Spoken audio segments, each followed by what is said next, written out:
dictionary definition of music is the art of arranging sounds in time through the elements of melody, harmony, rhythm, and timbre. Low Pass Filter is a show about the nature of this thing we call music, how it functions in people's lives, how it's contextualized by society, and why we find certain music meaningful.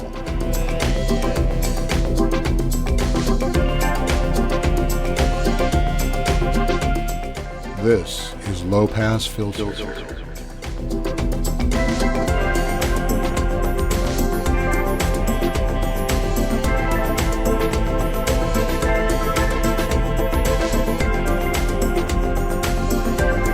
Hello and welcome to Low Pass Filter.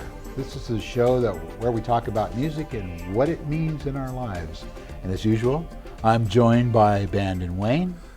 Howdy. My name is Mateo Noche, at least for the purposes of this show. What other names do you have? They're multitudes. They're manifold. I have many names. But before we get into today's show, I just wanted to say I finally bought by the letterbox, and we do have a piece of mail. So I'm just going to read it. That's great. Yeah. And this is from a Dr. Carey, who is a psychologist, an author, and a realtor. Wonderful. That's an interesting combination. I guess the first thing might help you in the third thing, right? Because you can figure out what people are going to buy. But anyway, Dr. Carey says, just wanted to express my thanks and appreciation for your shows and history of music. I truly enjoy watching your programs on Fridays. I love history, music, culture, and you guys do a grand job with your presentation. Thank you. Wow, that's really kind. That is kind. Yeah. And we appreciate that. That's cool to know that someone's listening and enjoying our pseudo-scientific that's right. music show here. Yeah, so thanks, Dr. Carey. Yeah, thank you very much. So on today's show, as we do each month, we go back and forth on the topics, and this month it is your topic. It was my topic this month, and I tried to pick something, to kind of analyze from the perspective of not just what it sounds like, but kind of an emotional value, maybe some reason that we use a certain term to describe certain music, and that term is heavy. Right. And so I was kind of thinking, what is heavy music? What makes music feel like we want to call it heavy as opposed to something else? Yeah, no, I wondered where you were going with that. I didn't ask in advance, but when you say heavy, you could be referring to heavy metal music. Yes, indeed. Which, that kind of, we all know what it's like. It's kind of jackhammer guitars and Cookie Monster, lead vocals. Yeah, loud, heavy distortion, stuff like that. Yeah. But that's not exactly where you were going with that. Not entirely, although some of that music certainly is part of that, and it's why it's called heavy metal, or sometimes we might even say heavy rock, or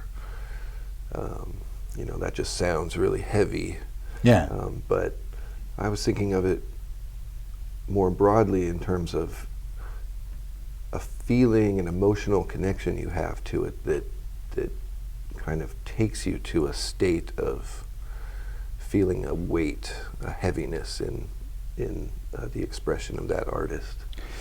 Yeah, so usually at this point of the show we define terms, and that proved to be a little hard to do because I wasn't sure if what we were talking about when we were talking about heavy music. But I did find this definition. Heavy can refer to different aspects of music. It could refer to the density of the rhythm section. It could refer to how bombastic the rhythm is. It could refer to lyrical themes, or could it refer to intensity? Yeah. So I think intensity is a strong component there, although music can be very intense without being described as heavy.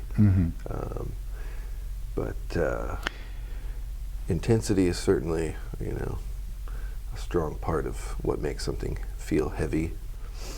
Yeah, and some of the things I think in both our categories do fit into the heavy metal sort of Certainly, yeah. category.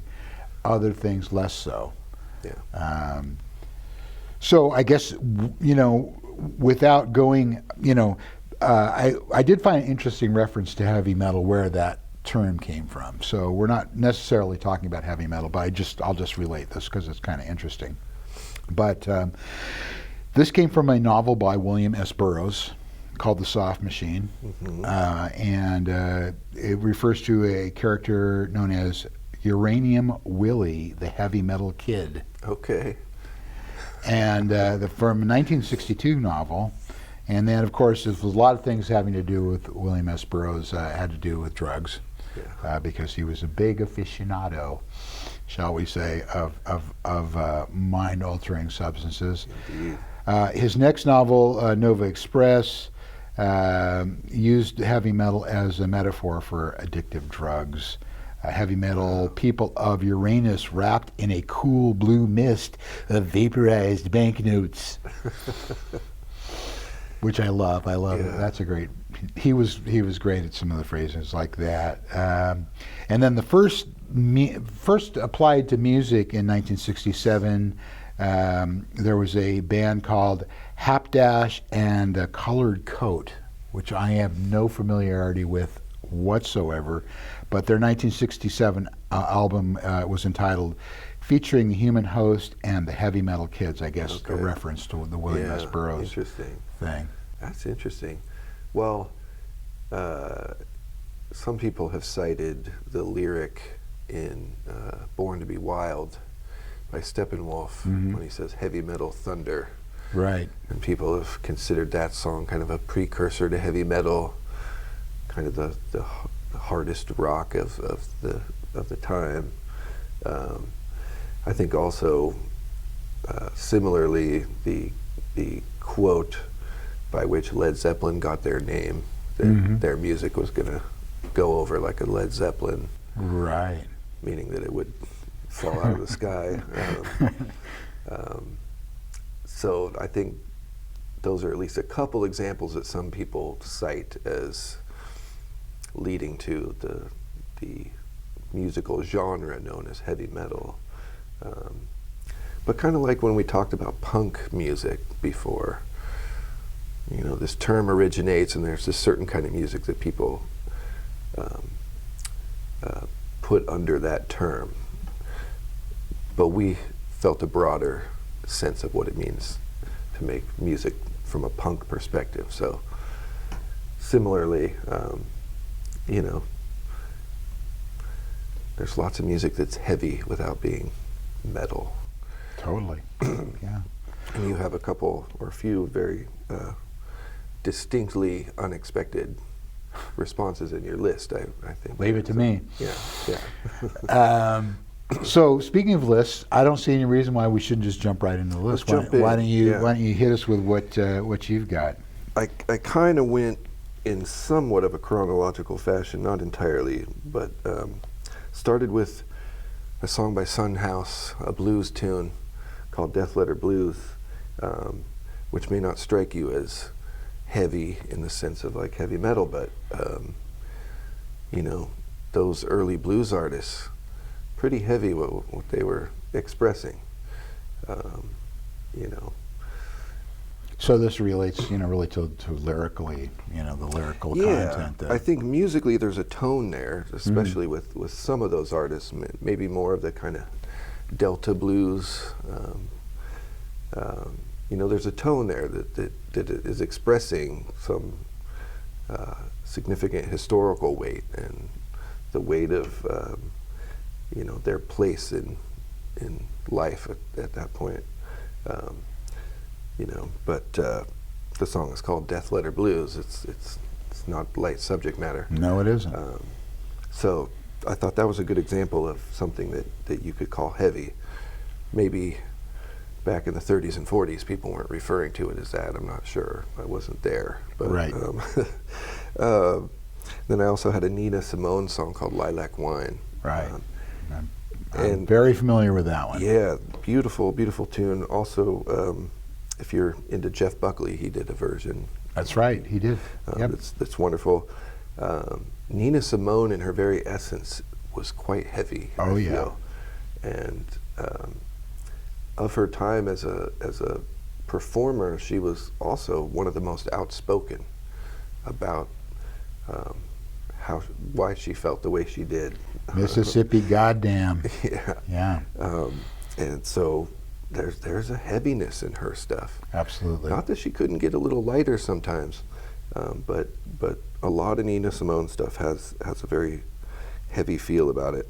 Then I included something that on the surface you might not describe as heavy, but Blue Rondo a la Turk by Dave Brubeck Quartet.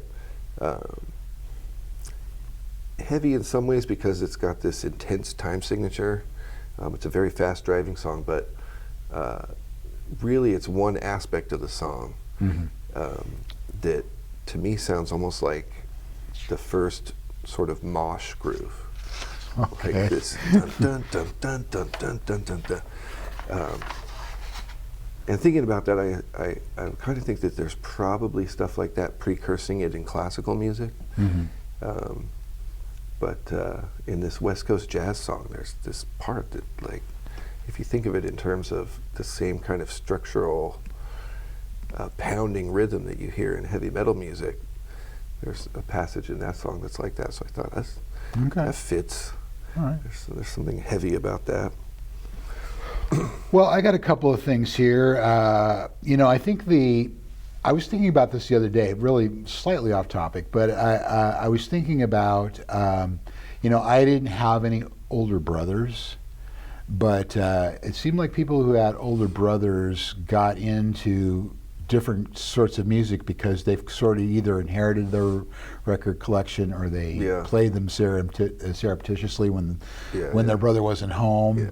But I remember really the first heavy metal song I ever heard was a song called Iron Man by Black Sabbath. And the only reason I heard that because I went over to a friend of mine's house and we started going through his record collection.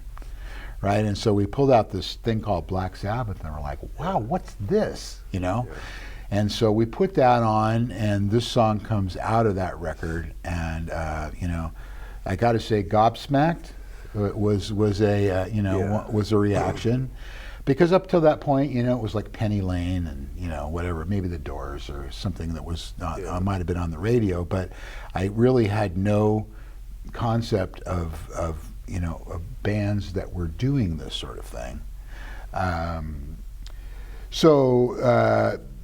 Geezer Butler, it's a man who travels into the future and sees the apocalypse. Kind of a heavy, I think heavy Geezer topic. was the main lyric writer in Black Sabbath. Yeah. I mean, and that sort of sustained bent guitar note of the intro. Oh yeah, and then the fill, the first fill that goes into that song was just like revelatory, really. So I really feel like, and not to stick on Sabbath too long, they'll pop up. You on my also list have too. Sabbath in yours? Of course. I mean, I think when people think in terms of very heavy rock music, they're one of the very first. But I think up until that point, you had blues-oriented rock and roll, or rock and roll that grew out of the 50s, that through the 60s and getting into the late 60s seemed to get kind of heavier and heavier. Like, oh wow, how can you up the ante here? But I truly believe that Sabbath came from a different dimension. They talk about the use of the devil's triad, which I'm not an expert in, but I get it. This kind of sort of down-tuned sound, and just creating heavy rock music from a different place. It didn't sound like it came from the Doors or Led Zeppelin, or, well, maybe the Doors, because I do think the Doors are very influential, but any of those previous bands like Iron Butterfly or they just were Also a doing something pretty different. heavy man, yeah. Yeah, they were, but Yeah. something about Sabbath just feels like gravity is heavier. The other tune that kind of put it, this kind of feeling, I don't even know if it's associated necessarily with heavy metal. I think it's more associated with acid rock, which we have discussed. But Time Has Come Today Yeah. by the Chambers Brothers. Very kind of apocalyptic, scary kind of lyrics along with a driving, heavy, flourish of a riff, was another one I think came a little earlier than Sabbath, but also I think kind of felt like a pretty heavy song. Because he's got no place to stay, but he's thinking about the subway, So things are not going for the protagonist that well in that song. So it sounds pretty heavy. Yeah, yeah. It sounds urgent also. Yeah. This got to do something now. Yep. Vietnam era. Yes, absolutely. A lot of political frustration and strife, and a new or an uprising generation of dissenting from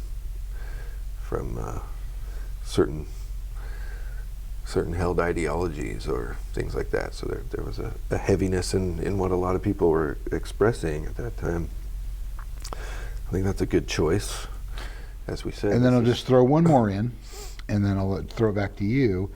And this is a song we've talked about in the past, and as possibly maybe one of the original punk songs from an unlikely group of lads, the Beatles, and the song Helter Skelter. Yeah. Very, heavy in almost every way you can point at song.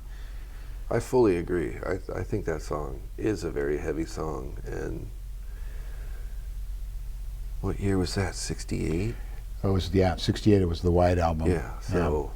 So precursoring Black Sabbath, but coming before anything that was to become known as heavy metal. Yeah. And God, in a way, they were almost parodying heavy rock that they were hearing. Right. This is at least my take on it, and going, well, we can make something heavier. I think that was the explicit, goal for that song, and came from an unlikely source. You would think of Paul McCartney, who is and was a popster, in a lot of ways. But he, basically said, we can be heavier. Yeah. We can make something, harder and faster and more down than anybody else. And they did it legit. It wasn't like a novelty, jokey song. Right. I don't know exactly. They were doing a lot of drugs at that time. Yeah. Who knows exactly what they were thinking in the studio. They might have been laughing about it after they played it back. Like, can you believe this? But they really did nail something heavy that I don't think anything had sounded like that before. And of course, the song has a checkered history, and of course, related to the Manson family, and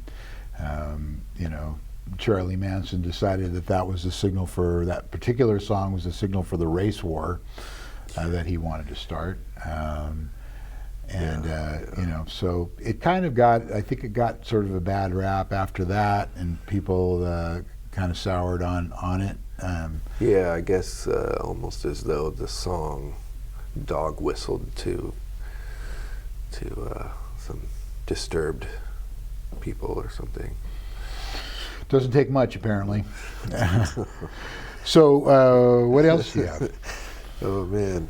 Okay. Well, I have next this song that we're still in the hard rock zone, but the first time I heard this, obviously I wasn't there originally, but "Stroll On" by the Yardbirds, which is actually "Train Kept a Rollin'," right? But updated, or kind of and they had already been playing Train Kept a Rollin', which was kind of a traditional blues thing. Absolutely.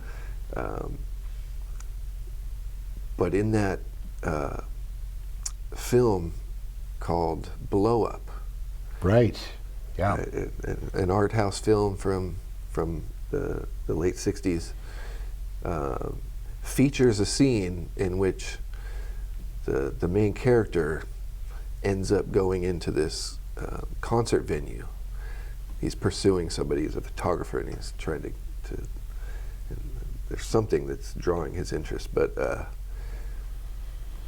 the Yardbirds are playing, and they're playing this version of Train Kept a Rollin', which they called Stroll On.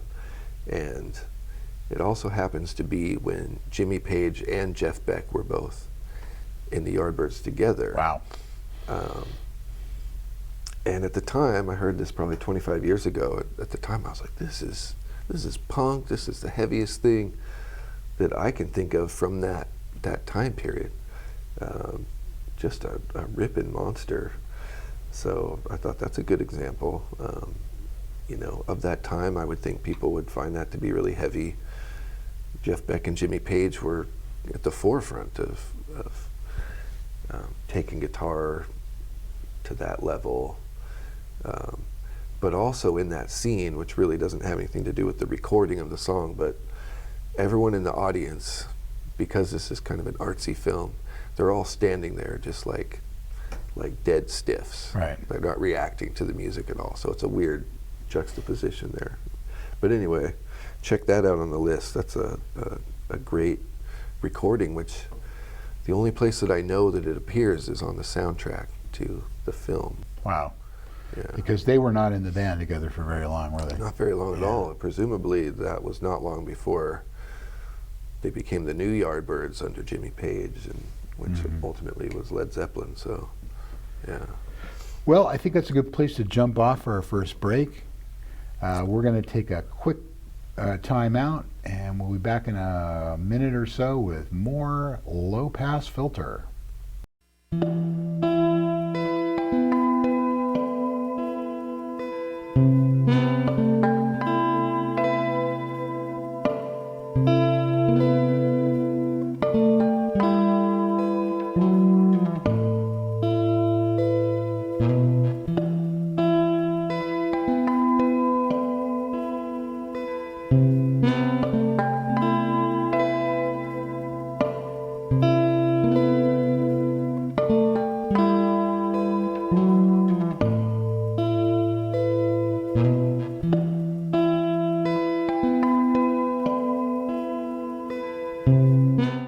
Welcome back to Low Pass Filter. Mateo Noche here, Bandon Wayne there. We're getting heavy in here. Things are getting heavy up in here. Yeah. We're talking about music that is heavy.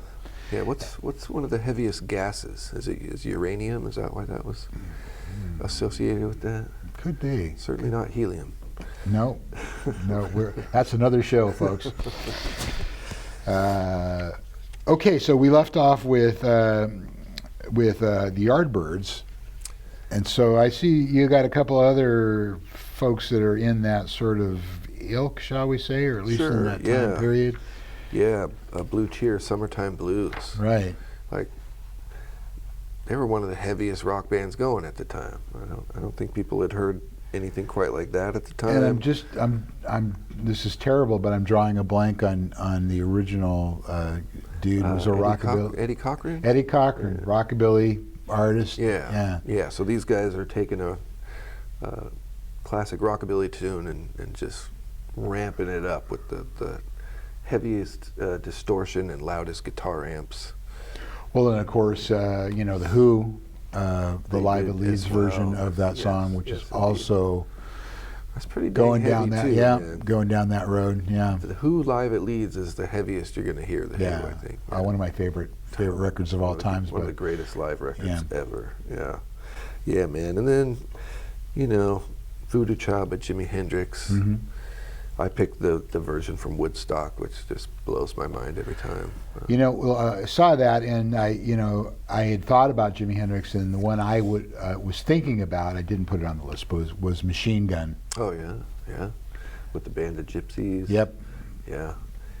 I mean, there again, heavy sounding music, but the material. Jimi Hendrix himself was a heavy musical cat. He was. So, yeah. I think he's part of defining, at least in the rock and roll era or the modern era, music that can be very heavy. Indeed. Especially in a contrast to a lot of what was really popular at the time, which was, more bubblegummy stuff. Yeah, totally. Well, I'm just going to go for it here. I feel like one of the two heaviest songs that were ever put together back to back was from Queen's debut record, Modern Times Rock and Roll, which rolls into a song called Son and Daughter. Yeah. I actually listened to those from your list. Yeah. Because as big of a Queen fan as I am, their first album is not my go-to Queen stuff, and I was like, those are good picks. Yeah. Yeah, I mean, they really, I think they nailed it with those two songs, and I mean, just over the top, heaviness going on in that. They went on to, their disco period. I lost a lot of fans. I think there was some homophobia back when, Freddie Mercury was, I don't know if he ever officially came out, but at least people started to figure out, that, he wasn't a straight white male, and they lost a lot of their original fans. But I looked back a little, I kind of moved away from them too, not because of that, but because I just didn't like the direction they were going, because I loved these first few albums that they made. I really thought they,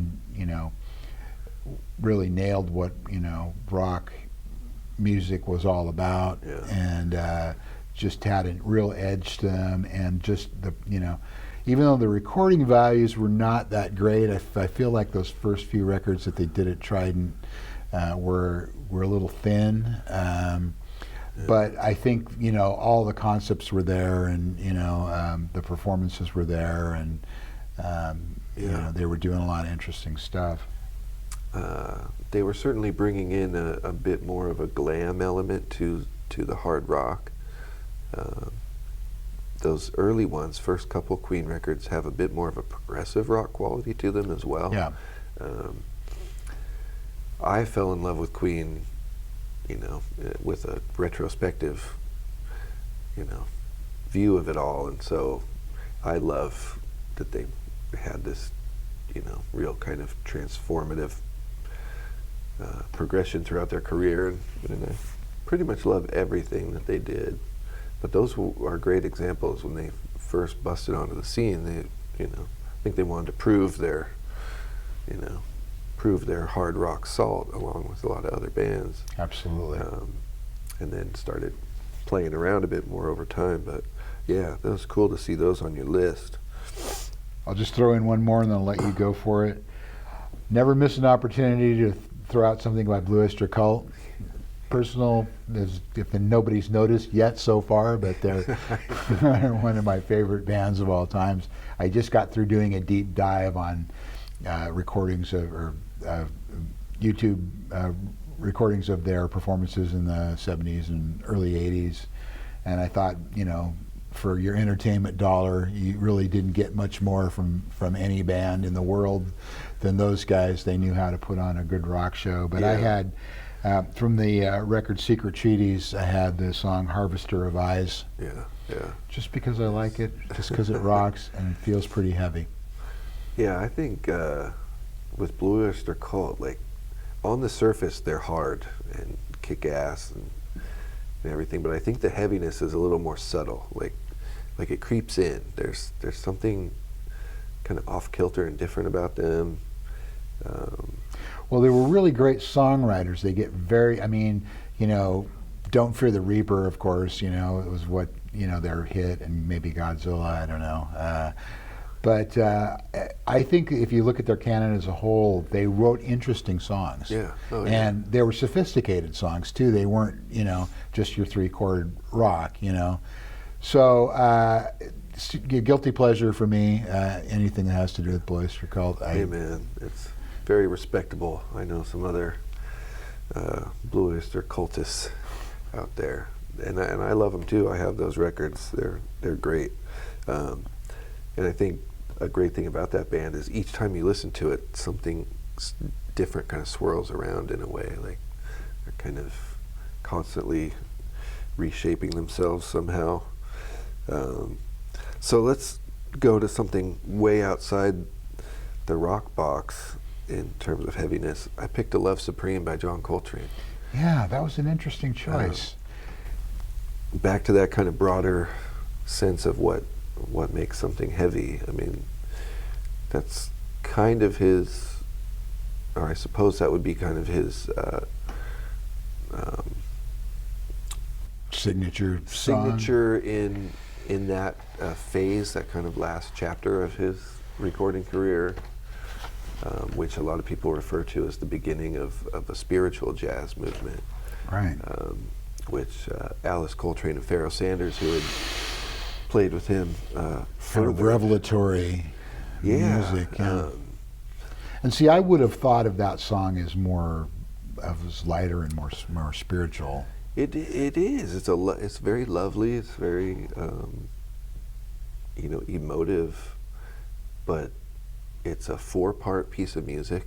There's 4 segments, and it's kind of epic. And I think overall sets a tone for something that is heavy in how it can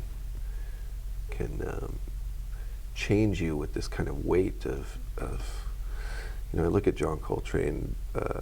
Rarely did you see him smile in pictures. Right. He is very intently focused on expressing something, I think, beyond what was conventional. And he came to prominence in the bebop jazz era, but he clearly wanted to go beyond that. And so, just A Love Supreme, that's a heavy realm right there. Totally. So, yeah. It's referring to his devotion to a spiritual pursuit. But so anyway, yeah, that one's kind of outside that box. Well, I'll just jump in with a couple here, and the first one is something called Mars, Bringer of War.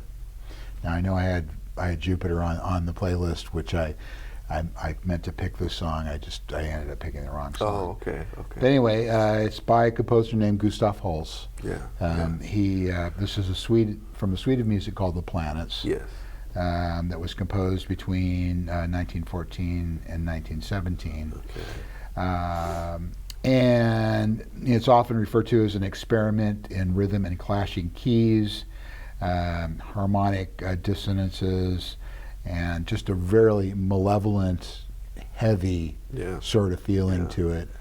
A lot of people associate it with the First World War. And I think it was actually written during the First World War.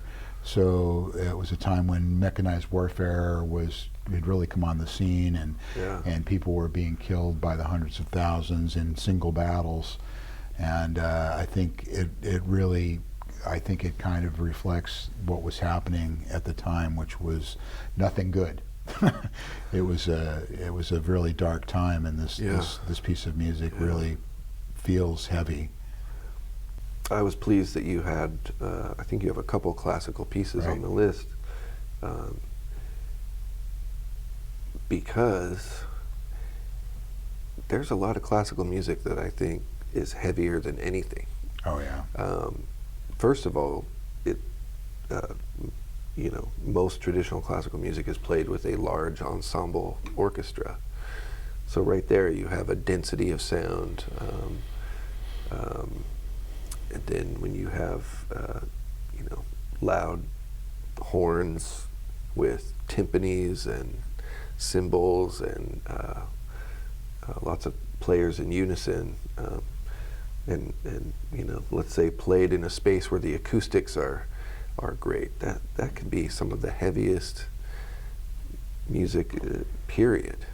Absolutely. Yeah. And in this particular song, I remember where I was when I first heard this. I was driving down the road in La Puente, California, Wow. with in my 1964 Pontiac Tempest, with the AM radio on the radio station KUSC, which is a classical radio station. I'm not even sure they're on AM anymore. Not much music is. Yeah. But anyway, this came over the radio, and I'm like, what is this? Yeah. Right? What is this? I really, up until that point, I had thought of classical music as sort of light, background, flowery sort of music that really didn't really speak to me, you know, and really didn't carry the same sort of punch that a rock band could carry. But listening to this piece of music really turned me on to the fact that yes, classical music can be, you know, heavy and dark and driving and you know, all the things that we often associate with heavy metal music or heavy music in general, you know. Yeah. And some heavy metal performers, musicians, some of them took a lot of reference from classical music. Absolutely, at least influence. And yeah, I mean, even one that everybody recognizes, Beethoven's Ninth Symphony, you know, very heavy, bombastic refrain in that, and stuff by, say, Stravinsky, or you know, like.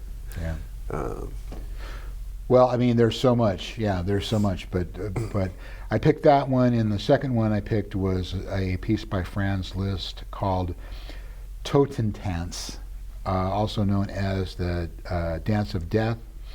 It was a work for solo piano and orchestra, and it is one of the scariest pieces of classical music I think I've ever heard.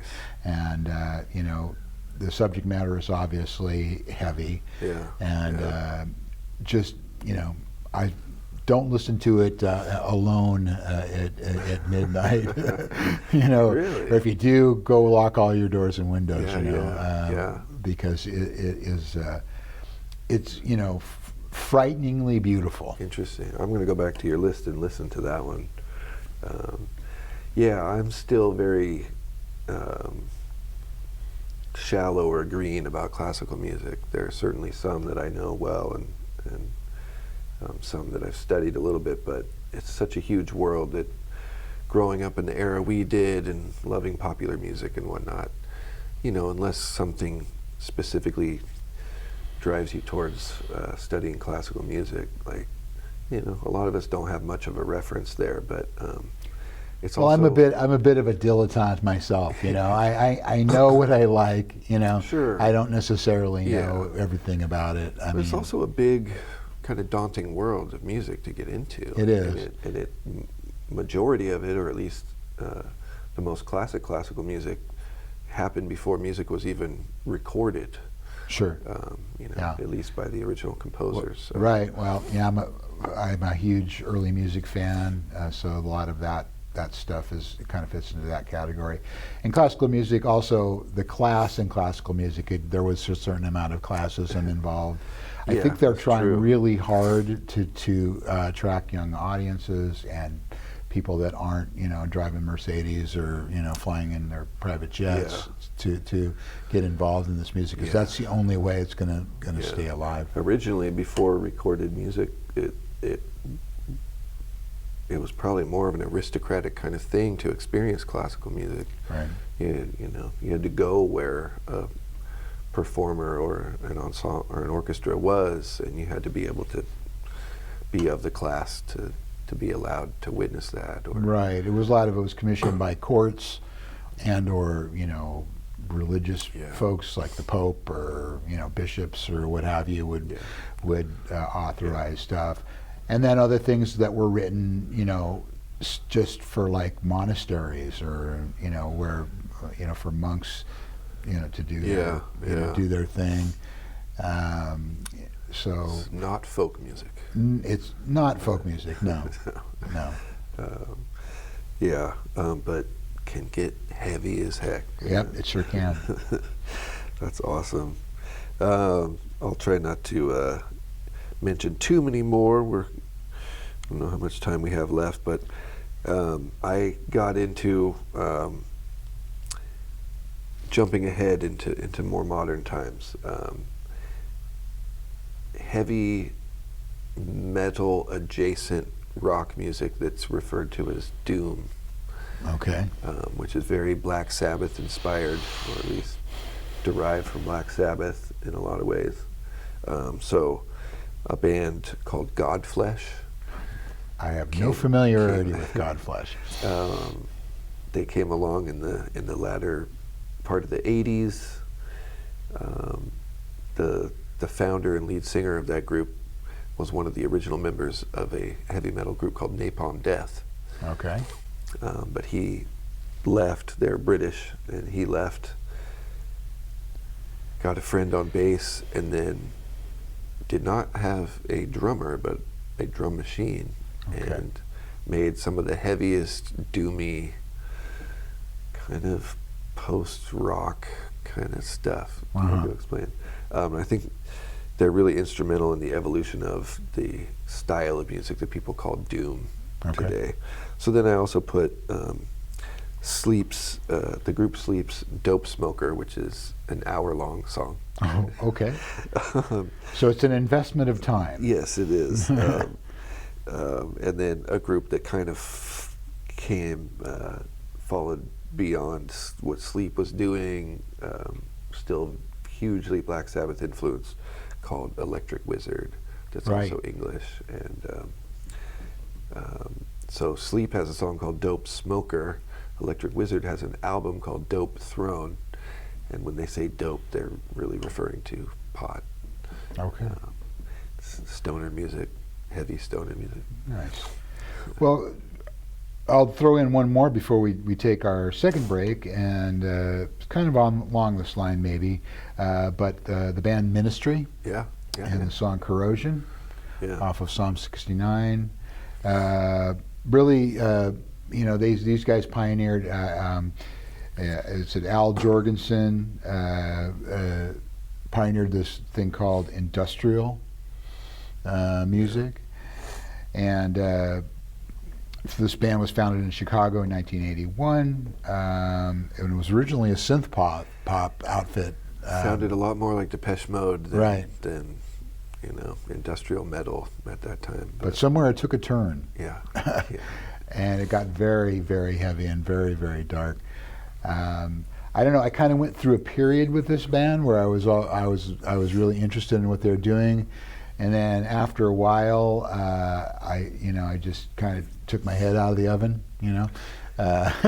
It just got to be a bit too heavy, and I think probably connected to world events. It's like, okay, I already have enough heaviness in my day. Thank you. But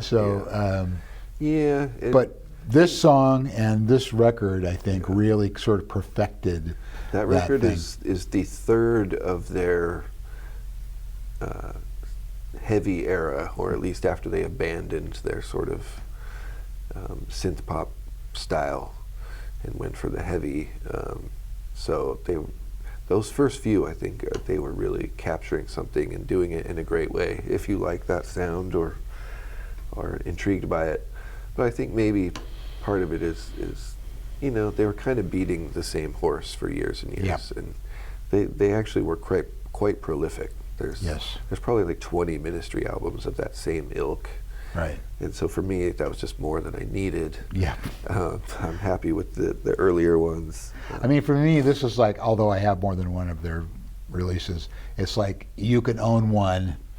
Yeah. And now you know everything you need to know about them, basically. Perhaps I mean, I wouldn't tell anybody if you enjoy it to hey, don't stop. Again, all of this stuff that we talk about, this is completely subjective.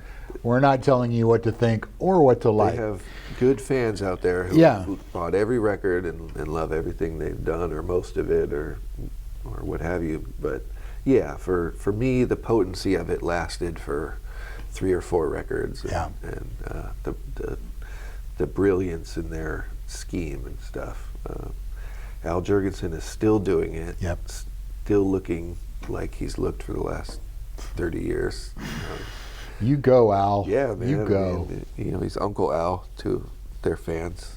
Nice. But anyway, yeah, I think that's a good pick in it, and kind of along similar lines to what Godflesh was doing. Mm-hmm. You know, there's kind of an industrial slanted metal thing.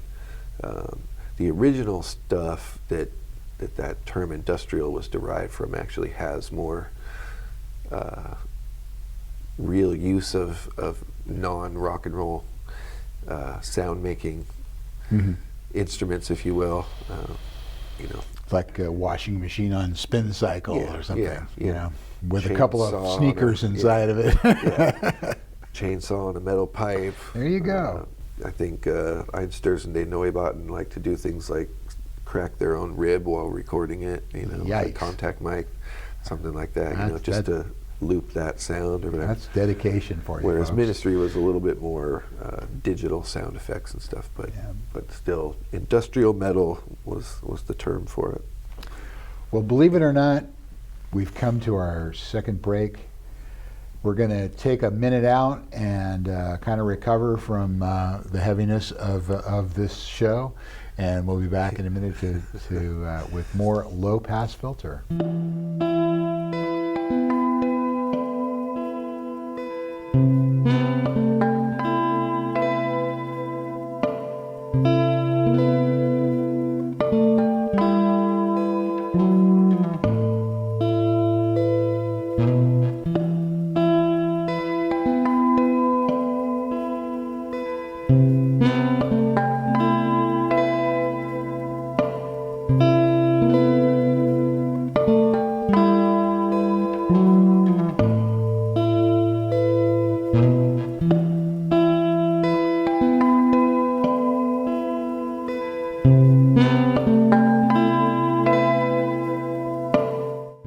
Welcome back to Low Pass Filter. Here we are, Bandon Wayne, Mateo Noche. We're sitting here in all the heaviness that anybody could ever want, talking about heavy music. This is an extra low pass filter. It is, yeah, today. yeah. I'm just going to ask you, why the heck do you have Frank Sinatra's version of Both Sides now on your list? Thanks for asking. That's a good, that means I don't have to try to preface that. Yeah, okay, so back to this broad concept I have of music being heavy.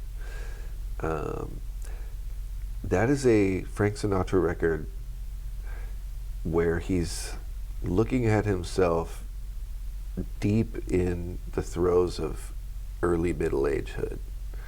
The young swinging Frank Sinatra just isn't really there anymore. Mm-hmm. And the cover of the album... I think you're thinking he's looking at himself in old agehood. Well, he's not old yet on that record. All right. He's probably mid to late 40s. Oh, okay. That's earlier than I would have guessed. This is kind of a early to mid 70s album. Okay, all right. I was thinking this was like in his kind of end period where he was duetting with Bono. Right, you know? He's not there yet. he's and so on the cover, the album's called Cycles. Okay. And on the cover of it, he's sitting on some steps with his head like down in his hand. Right. And so that whole album to me is very heavy. It's got this tone of reflection upon, you know, where he'd been in his life and how he's having to make this adjustment, and in a way he hadn't become the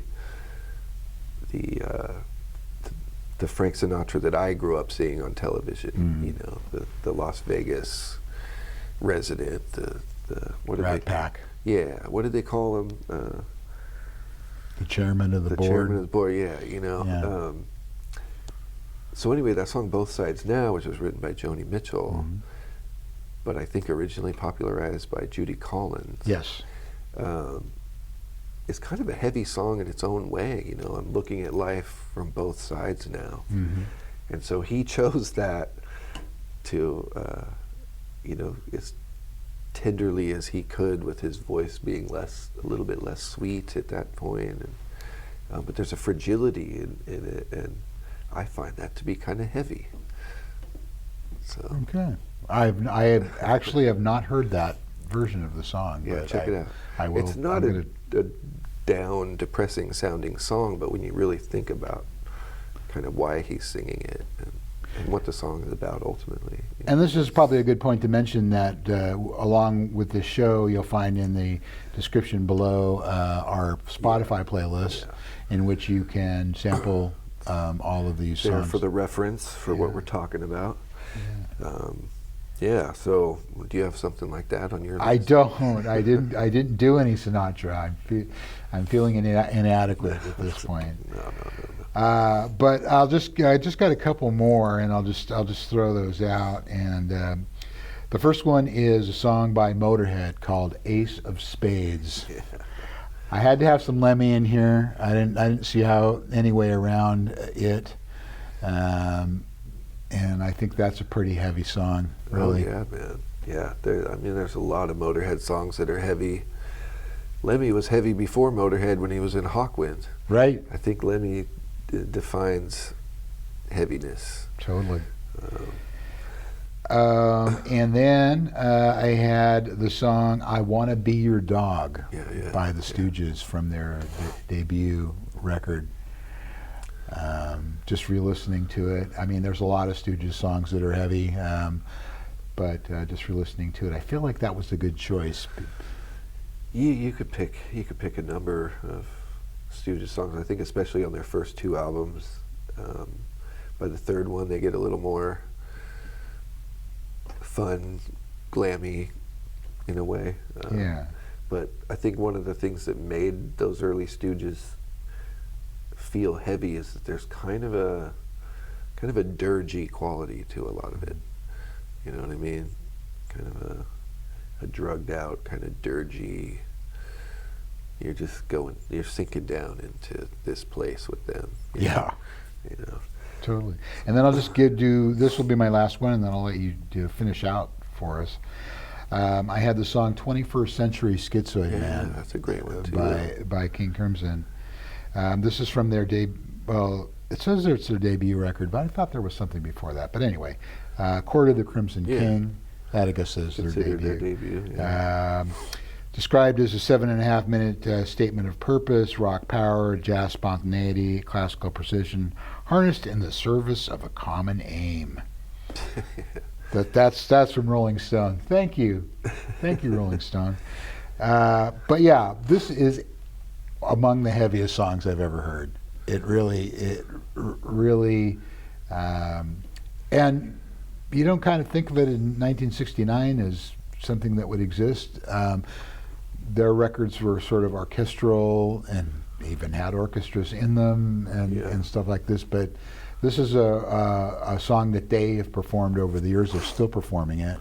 And it is probably my favorite version of this is from a record called USA, which is a live record with the band with John Wetton in it. But there were other ones. There was a record with Boz Burnell called Earthbound, which was recorded on a cassette deck, in somebody's backyard. Sounds like also extremely heavy version. I would guess that 21st Century Schizoid Man is probably the most covered King Crimson song as well. Yeah, it could be. A lot of bands wanted to tackle that. Just because it's so fun. It's fun. It's not only is it heavy, but it really is sort of rollicking. Yeah. On their debut album, it's a song that they've continued to play over all the decades, and they did lots of heavy music over the years. But yeah, busting out with that, it's incredible. You talked on a recent episode about Lark's Tongues and Aspic by King Crimson being one of the heaviest records you've ever heard. Yep. So you know, there's different ways to make heavy. Yes, indeed. Yeah, that's a great one. Well, I'll round out with just some things I threw in as examples. So more than getting into it, I'll let people just check it out. But this group called Sun, which is written as Sun with a circle and 3 parentheses. So a lot of people call them Sun O. Right. But that's the name of an amplifier brand, Yes. and that's what they took as their name. A lot of their stuff is very slow, almost kind of glacial paced drone with very heavy distorted guitar sounds, but very droney. And so to me, they're one of the heaviest bands ever. But then I threw in a song by The Cure that was, it's called Cold, and it's from, you know, they did a couple albums back to back fairly early on, but they were less of that post-punk sound. Pornography and Faith, they were kind of these heavier, darker records, and so I threw a song called Cold off of Pornography, a song by Bauhaus, that to me, a song called Double Dare, that it's a heavy tune. And then I just had to put on The End by The Doors because it's epic. We've talked about it on the show before. We'd have, and you know, for its time, and I think still it's the subject matter, the feeling of the song. It's a heavy piece of music. Totally. So great. Well, I feel lighter actually for having done this show. But there's lots of heavy music out there. Yeah. So, you know, just in summation, I guess, like, there's music that obviously sounds heavy, or at least we've kind of, at this point in history, come to understand what that means. That's heavy metal, heavy rock.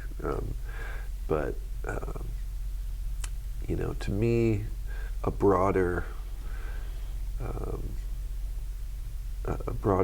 definition or understanding of what it means to be heavy, to me, is that there is a lot of stuff that feels heavy. It has a weight to it. It doesn't feel light, although you might get a positive lift from listening to it, but it's generally coming from a place of expressing some intense, deep stuff. So I just felt like exploring that. Yeah, and that was fun. I enjoyed exploring that. Right on. But that's about all the time we have for Low Pass Filter this week.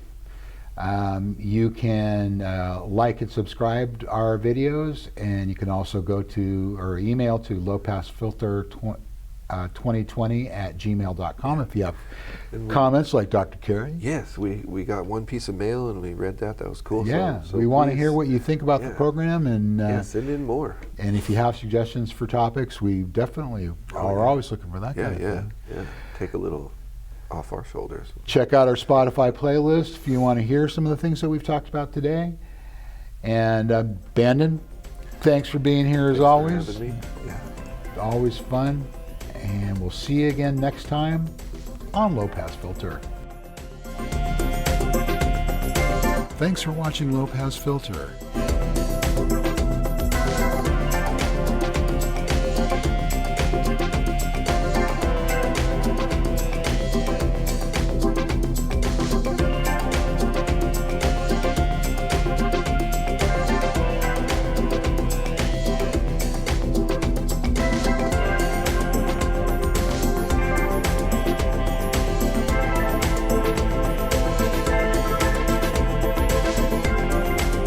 Contact the hosts at lowpassfilter2020@gmail.com. Be sure to like and subscribe and hit the notification bell to be notified about future shows.